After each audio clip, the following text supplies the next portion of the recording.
Xo'p, assalomu alaykum, hurmatli ustozlar. Bugun sizlar bilan raqamli savodxonlik dasturi IC3 Digital Literacy Program Structure haqida gaplashib o'tamiz va Gmetrix orqali ayrim test namunalarini ko'rib o'tamiz. Bular real imtihonda tushadigan testlar emas, lekin reallikka yaqin shu turdagi savollar bo'lishi mumkinligi ehtimoli yuqori bo'ladi. Xo'p, aynan shu savol bo'lmasligi mumkin, lekin shunga yaqin shu tipdagi savollar bo'ladi. Masalan, savol turi xuddi biz MCE, ya'ni Microsoft Certified Educator imtihonida bo'lgani kabi bir nechta javoblarni belgilash, bitta javobni belgilash, yes no, ha yoki yo'qni belgilash, drag and drop bitta joydan ikkinchi joyga ko'chirish, shu tipdagi savol turlari bo'ladi va demak, birinchi savol quyidagicha. Which options are two activity you should avoid when using a public Wi-Fi network? Ikkitasini belgilang. Choose deyapti. Ya'ni siz public Wi-Fi networkda, ya'ni ommaviy Wi-Fi aloqalarda qaysi ikkita harakatni qilmasligingiz kerak. Xo'p, variantlarda checking your back accountingizni, ya'ni hisobingizni tekshirmasligingiz. Keyingisi online purchase, ya'ni onlayn savdoga to'lov qilmaslik deyilyapti va siz bu ommaviy internet Wi-Fi orqali to'lov qilsangiz, sizda kiritgan ma'lumotlaringiz o'sha Wi-Fi da saqlanib qoladi, ma'lumotlarida, va bu xavfli hisoblanadi. Xo'p, tekshirib ko'radigan bo'lsak, haqiqatan ham javoblarimiz to'g'ri hisoblandi. Keyingi savolga o'tamiz. Demak, keyingisida aytilyapti, which of the following are advantages of using a zip file? Zip filedan foydalanishning afzallik tomonlari qaysilar berilgan? Ikkitasini tanlang deyapti. Xo'p, a zip file can be transferred other computer more quickly, ya'ni tezroq, boshqa kompyuterga tezroq transfer qilishga, ya'ni ko'chirishga yordam beradi. Xo'p, keyingisi zip files are smaller, so they take less hard drive space, ya'ni ular kichikroq bo'lgani uchun kamroq joy egallaydi diskdan degan javobni belgilaymiz. To'g'ri javob. Keyingisi endi ha yoki yo'q uslubidagi javobimiz. Savol turi ha yoki yo'qqa qarab belgilanayapti. When you copy a file, qachonki faylni kopiya qilib olganingizda, it will remain your clipboard until overwritten by another copied file. Boshqa faylni kopiya qilmaguningizcha saqlanib qoladi deyilyapti. Bu to'g'ri. Keyingisi, you can only have one item copied to your clipboard at time. Siz bir vaqtning o'zida faqat bittagina ko'chirib olingan faylni saqlay olasiz. Xuddi shunday clipboardda bitta ko'chirib olingan fayl saqlanadi. Copying passing file, delete a file from original location, place in their new location. Ya'ni aytayapti, kopiya qilinganda fayl paste qilgandan keyin original joydan o'chib ketadi deyapti. Bu move funksiyasida, ya'ni ko'chirish funksiyasiga tegishli, copy funksiyasiga emas. O'shaning uchun bunga no deb belgilaymiz.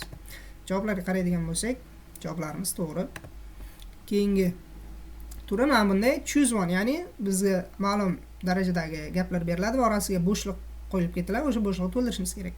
Demak, aytilyapti, to edit permission for specific user, maxsus foydalanuvchilar uchun permission ruxsat berayotganimizda tahrirlash uchun nima qilamiz? Birinchi bo'lib, sichqonchani chap o'ng tugmasini bosamiz, chap emas. O'ng tugmasini bosib fayl ustiga va undan keyin nima qilamiz? Biz security bo'limidan unga ruxsat berish uchun deny permission, ya'ni ruxsatni boshqalarga berish uchun edit to allow qo'yamiz, ya'ni tahrirlashga ruxsat berib qo'yamiz. Tekshirib ko'radigan bo'lsak, javoblarimiz to'g'ri ekan. Keyingi savolga o'tamiz. Which following is the way to close program? Programmani yopishning yo'llarida deyapti. Mana bu Ctrl Alt Delete tugmalarini bosmasdan yana qanday yopsak bo'ladi deyilyapti. Xo'p, eskani bosib turib 10 sekund kutish, bu xato. Xo'p, using the end task feature task manager. Task managerdan o'sha faylni yoki ilovani yopishni tanlasak bo'ladi. Снять задача qilib yopib qo'yamiz. Tekshiradigan bo'lsak, bu ham to'g'ri bo'ladi. Keyingisiga o'tamiz. Demak, to'g'riligini tanlang deyilyapti. Gmail can attach and send. Bunga no deb belgilaymiz, chunki biz bilamiz Gmailda 25 megabaytgacha cheklangan bo'ladi. Multiple file can be attached to the one email. Bir email orqali bir nechta faylni belgilab jo'natish mumkin. Bunga ha deb belgilaymiz, chunki bir vaqtning o'zida bir nechta faylni biriktirib jo'natsa bo'ladi. If you attached file is too large, Gmail automatically adds a Google Drive link. aytilyapti, agar siz juda ham katta faylni biriktirgan bo'lsangiz, avtomatik tarzda Google Drive ga link beraveradi deyapti. Bu to'g'ri, shunaqa funksiyasi mavjud. Tekshirib ko'radigan bo'lsak, demak to'g'ri bo'ldi. Keyingi savolimiz demak aytyapti, Office 2016 da font menyularidan quyidagilardan qaysi biri to'g'ri bo'ladi deyapti. Aytyapti, agar siz dokumentni boshqa kompyuterga jo'natsangiz, sizga bu shriftni qaytadan o'rnatish kerak bo'lmaydi deyapti. Bu xato. Mana bu joyda blok haqida gap ketyapti. Tanlangan tekst bloklari haqida screen reader, ya'ni ekran o'qish orqaligina u fontni o'qisa bo'ladi deyapti. Bu xato. Mana bu joyda boshqalarga qaraganda tezroq fontni yuklab ol 2016 deyapti. Bu ham xato. Bizda nima bo'ladi? Bitta shrift o'rnatilgandan keyin keyingi betlarda ham o'sha faylni keyingi sahifalarda ham shu font, ya'ni shrift amal qiladi. Tekshirib ko'radigan bo'lsak, bu variantimiz ham demak to'g'ri bo'ladi. Keyingi savolga o'tamiz.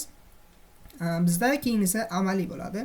Savol oddiy savol. Aytyapti mana bu joyda siz network icon, ya'ni internetda belgisi qaysi mana bu qizil bilan belgilanganlar ichida shuni toping deyapti. Network internetligi bu qiyin savol emas. Biz har doim o'sha informatika darsligida ham, Cambridge darsligida network deb kelgan. Mana bu belgini belgiladik va keyingisi. Hammamiz bilamiz, shu internet ulash uchun kerak bo'lgan belgi. Keyingisini bossak, siz demak to'g'ri javob berdingiz. Savol aytyapti, what is a browser cookie? Aytyapti, browser o'sha cookie faylmi, browserdagi cookie faylmi? Bu bizga aytiladi, o'sha sizning kompyuteringizga text fayl, veb-sayt yordamida yo'naltirilgan text fayl hisoblanadi. Tekshiradigan bo'lsak, next bosamiz. Haqiqatan ham shunday ekan. Ustozlar, savollar turlari shunaqa, demak savollardan iborat bo'ladi. Kurslarimizga start beryapmiz ustozlar. Faqat hozir imtihonga men o'zim kirib chiqqandan keyingina kurslarga start beriladi. Hozir ro'yxatga olish va guruh shakllantirish uchungina ushbu vebinarni taqdim etyapmiz. Demak, nima bo'ladi?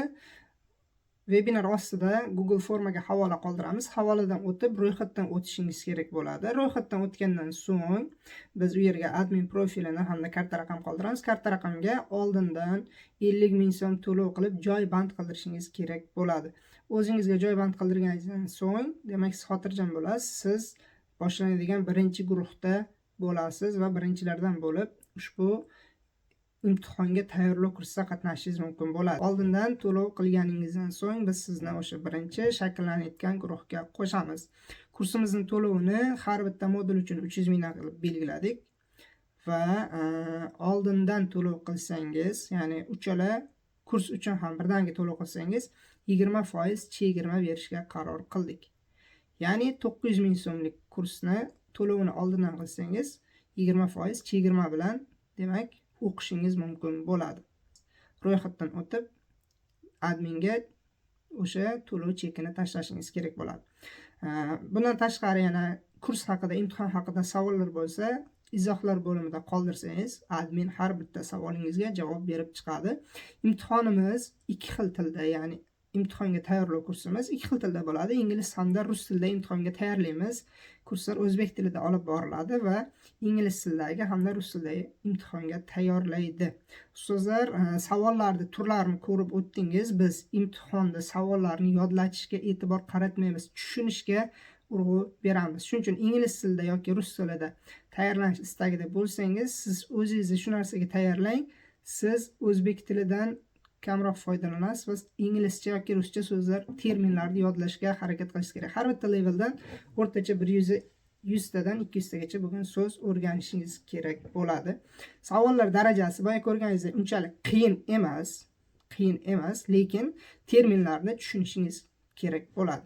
Hammaga rahmat ustozlar. Yana savollar bo'lsa, izohlarda yozib qoldiring.